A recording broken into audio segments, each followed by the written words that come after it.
All right, so today is the one-year anniversary of the Cambodian national elections, which led to the longest political deadlock, the largest political protest, and was arguably the most controversial election in Cambodia's modern history. So what led to this political crisis in the first place? And what does the deal reached last week between the two main parties mean for the future of Cambodian democracy? Over the last year, I've been working for a democracy and governance NGO, which did election monitoring and with a bunch of local NGOs came up with electoral reforms that we recommended to the government and the political parties. But all the views I'm expressing tonight are only my own. So first, for some background.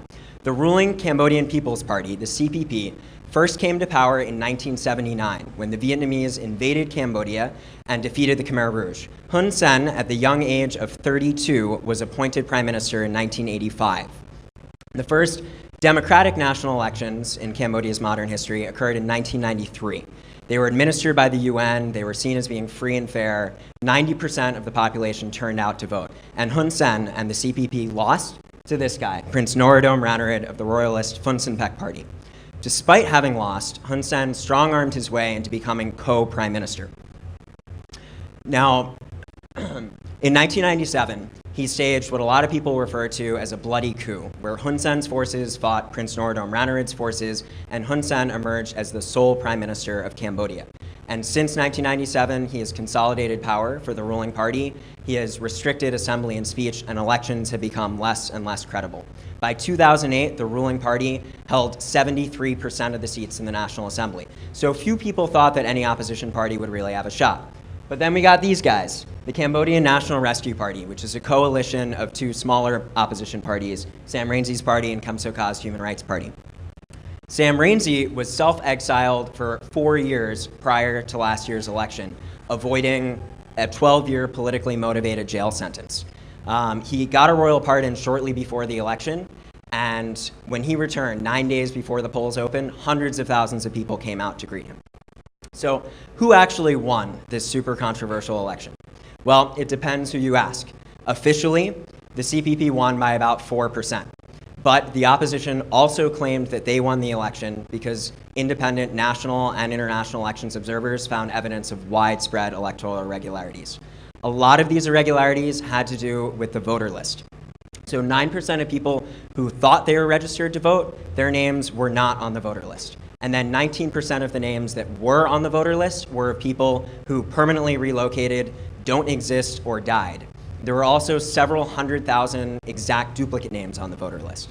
In addition, there were several million excess ballot papers printed by the government and a very high number of temporary ID cards distributed in the most highly contested parts of the country. So all of these irregularities and others made it possible for mass-scale disenfranchisement and election fraud to occur, which could have changed the results of the election. So, because of all these irregularities, the opposition CNRP took to the streets. There were thousands of people in the streets in September calling for an independent investigation of the elections. By December, you had 100,000 people in the streets of Phnom Penh calling for Hun Sen to step down. By early January, the government cracked down really violently on both labor and political protests. 5 people were killed in early January of garment worker protests, and the following day, the government dismantled the opposition's protest camp in Freedom Park. They banned public assembly in Phnom Penh, and just 2 weeks ago, they jailed 7 opposition lawmakers. They were released last week at the same time that the opposition party and the ruling party reached an agreement to end the political deadlock.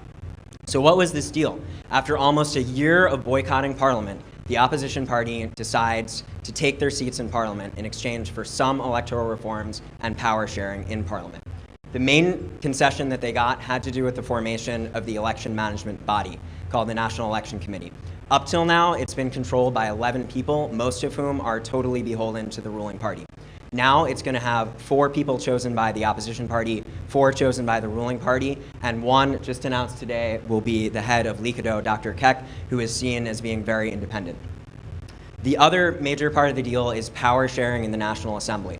The opposition party will now control half of the committees in the National Assembly.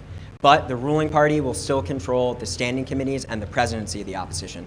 So if they don't pass more internal rule reforms, it's possible that the opposition party won't be able to even introduce their own legislation in Parliament.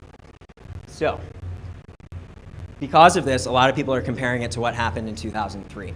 Then Phnom Penh, which was the second largest party at the time, also boycotted parliament over electoral irregularities for almost a year. And then they gave in to most of the CPP's demands. They joined the government, and very quickly their power and popularity diminished. And then again, in 2008, Hun Sen and Sam Rainsy made a deal. Hun Sen promised Sam Rainsy publicly that the opposition parties would be granted more power in parliament. 1 month later, the Standing Committee voted that proposal down, and the opposition parties had virtually no power at all in parliament in the previous mandate. So because of this, a lot of opposition supporters are really upset with the current deal. They say after months of protests, arrests, deaths, what does the CNRP have to show for this deal? Potentially, they're going to continue to be taken advantage of by Hun Sen and the ruling CPP. On the other hand, we've seen mass mobilization, particularly among youth. There's been greater use of social media, there's migration to the cities, there's all of these trends that are potentially working in the opposition's favor, and it's possible that Hun Sen and the CPP, that their days are numbered. Only time will tell. For more information, I really encourage you to check out the joint report on the conduct of the 2013 elections, which you can Google, and also the websites of NDI, Comfrel, Open Development Cambodia, reporting from the Cambodia Daily and the Phnom Penh Post, photojournalism from the Ruam Collective, and for some laughs, definitely check out Hun Sen's Eye, which is where some of those funny memes were from. Thank you so much.